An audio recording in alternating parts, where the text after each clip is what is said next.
Hey there guys, it's Metro, and today we're back with the series of videos where I'm giving my detailed opinion on Death Knight specific topics within the expansion Battle for Azeroth video game World of Warcraft. And today we're back. This is another very common question actually on the live stream. Basically, do you recommend any specific DPS to go alongside the Blood Death Knight? And I'm going to give you my detailed opinion on it. This is actually a similar question to what we answered previously with healers. Now, this is something I would normally have made an entire tier list on, but that is kind of more from an agnostic role. It's in a vacuum what I think are the strongest DPS specs in the game, regardless of what tank or healer combination there might be. But for me, you know how I like to play Blood Death Knight. What do I think are the strongest DPS specs in the game? Now, I'm not going to go through every single one, but I'm going to give you some of my least preferred ones as well, so you kind of have a reference point, okay? So, number one is definitely Bombkin, all right? Number one, tier one, number one, whatever you want to call it. The top spec that I prefer to see in every dungeon group is Bombkin. And the main reason for that is because they have, without question, the strongest utility kit of any, especially ranged damage healer. It's arguable any damage healer, period. It's hard to say, but definitely one of the strongest, if not the strongest, utility kits. And that is really topped off by the Trent's ability, whatever it's called, Force of Nature, whatever they call it now. It summons a bunch of trees, and they tank for you for, I think, 15, 20 seconds, 10 seconds, I don't know. But I think it's a short CD. I think it's only a minute CD. One of the best abilities in the game. It really synergizes well with some of the different affixes out there. But, you know, even if you bit off more than you could chew as a Blood DK, you got a little bit too much damage incoming. Bone Storm's nowhere near coming up. Dancing Renew Up and Vamp Blood, these things are not up. You might have to do a little kiting. Or we could just have the Trent's tank for a little bit, and that's what I'm talking about right there. Now, on top of that, they also have a knockback, which can be extremely good, especially on Sanguine and for interrupting. They have an AoE interrupt, which synergizes extremely well with Blood DK because we can grip everything together into a single pile, and they could Solar Beam on top of that. That's really good. And they could also do some it's decent. It's not the best type of CC, but roots and entangling roots as well can be useful in some situations, but more so standard roots can be a very good CC. So I think they have the total package. I have my favorite spot here being, of course, Bombkin, okay? Number two, second favorite spot, Warlock, and I don't really know what I think about Warlock for 5-man's damage-wise. I've seen Demo do well, I've seen Affliction do well for single target especially, and I've seen Destro do well, especially for multi-target situations. But I think regardless, the Warlock class brings a lot, and the main thing that they bring, first of all, is another battle res, which is always good. Both of those classes actually bring another battle res, and that is a pain sometimes as a Blood DK to be battle resing people. So it is nice to have a backup there. Kind of selfish, though. Doesn't really help our class perform. But the main thing is Hellstone, okay? Hellstone, not Soulstone. Hellstone. And the reason it's Hellstone is because they took it off the potion CD. If you're not aware, Hellstone and Health Pot can actually be used at the same time now. So this is an incredibly useful thing to have. It's effectively unlike any other type of CD in the game. Just free health. And as you know, Blood DK have a lot of health. So it's actually, you know, the health pot is actually not that good for us because of how much health we have naturally, whereas the Hellstone is extremely good. So those two, you know, both being ranged. They also have a stun, AoE stun, and in general, you know, Warlock's pretty bulky, pretty bursty, depending on the situation, the spec, etc. So I like seeing those two. Those are definitely the top two for me. Number three is definitely going to be Frost Mage. Okay, Frost Mage is clearly, you know, the only reason they're not 1 and 2 is because the only thing I really feel like they bring is the slow. But the slow is invaluable, especially if you don't have Bombkin. If you need to kite at any point, you know, like we had a previous week with Necrotic, this is something you want to have. Frost Mage constantly slowing mobs, very good. They do, you know, pretty high burst AoE overall as well. That could be very valuable, especially you're gripping them all together, frozen orbs out, slowing the mobs. If you got to run, you got to run. Otherwise, stand still, burst together, you know, and that's really good. So Frost Mage, they don't really bring too much else. One thing they do bring, though, is very nice, is Frost Nova or just roots in general.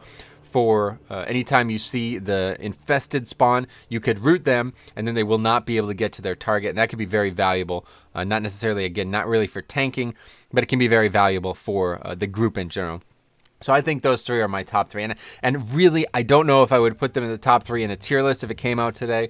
But those are the 3 I would pick. So if I had to pick a dream team, it would be those 3.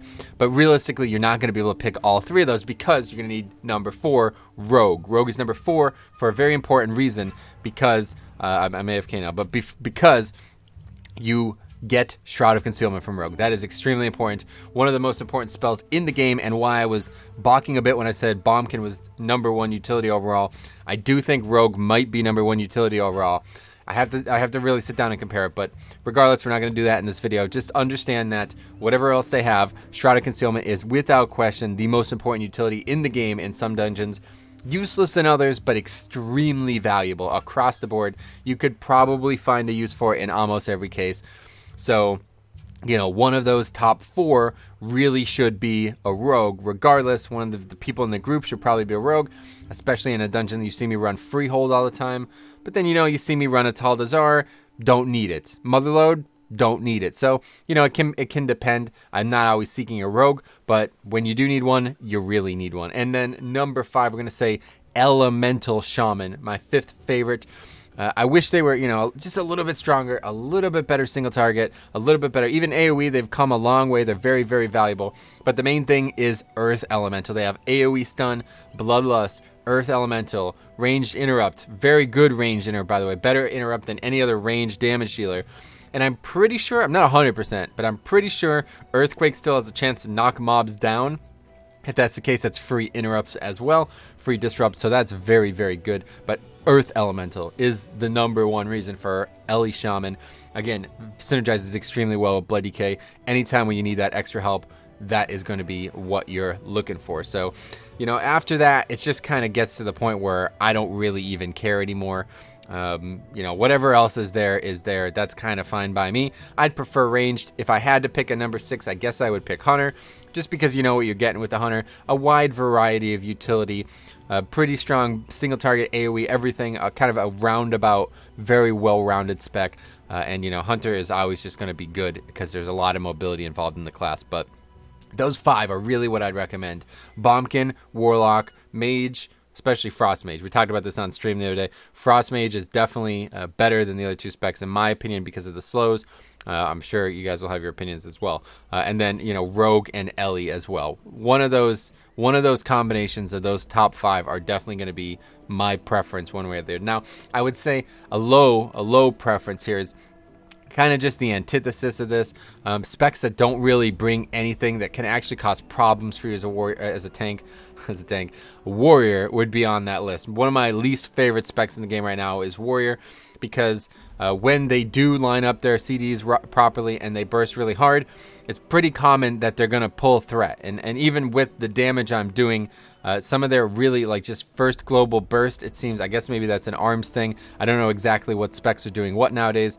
We talked about it. Apparently Fury does not have very good burst, so it must be arms. But regardless, I feel like Warrior is still playing the game in a very odd way, and a lot of Warriors I don't find very conducive to the group comp. They don't really bring anything.